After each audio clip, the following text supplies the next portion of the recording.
আমার বাড়ির বোনটাকে যেভাবে ধর্ষণ রেপ করে খুন করা হলো, তার বিরুদ্ধে আমরা ধিক্কার জানাতে, প্রতিবাদ জানাতে আজকে বিশ্রামতলায় উপস্থিত হয়েছি।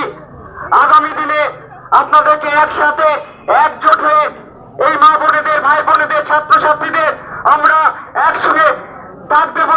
আগামী 7 দিনের মধ্যে যদি এই নির্ভয়া আমার বোনটার যদি সুবিচার না পায়, আগামী দিনে আমরা কান্দির মানুষ, কান্দির মা বোনেরা, আমার সিস্টার বোনেরা, আমার ডাক্তার বোনেরা যারা এসেছেন, বুদ্ধিজীবী বোনেরা, শিক্ষক থেকে শুরু করে সমস্ত শ্রেণীর যারা আমরা মা বোনেরা উপস্থিত হয়েছি, আগামী দিনে কান্দির মানুষকে আমরা সঙ্গে নিয়ে আমরা মুর্শিদাবাদ জেলা, পশ্চিমবঙ্গে আমরা এই রাজ্যের যে নারকীয় পিশাচার চালাচ্ছে তাদের বিরুদ্ধে আমরা আন্দোলন আরো সংগঠিত করব।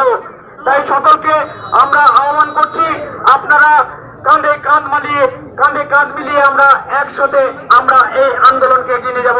সকলকে আজকে আসার জন্য সকলকে ধন্যবাদ। আপনারা সঙ্গে থাকুন। নির্ভয়া আমাদের বোন তিলোত্তমার যারা দোষী তাদের শাস্তি হবে। সকলকে অনেক ধন্যবাদ। আচ্ছা, আমরা অপরাধের পক্ষ থেকে এখানে অনেক মাস্টারমশাই আমি দেখতে পাচ্ছি, অনেক মাস্টারমশাই এখানে আমাদের সঙ্গে আছেন।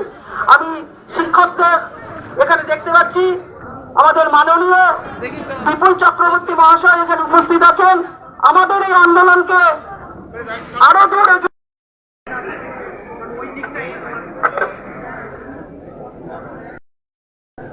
এমন একটা দিনে আমরা এখানে পরে আমাদের দেশ স্বাধীন হবে ৭৭ বছর আগে,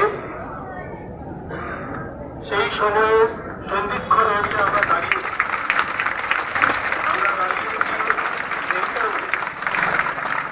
আপনারা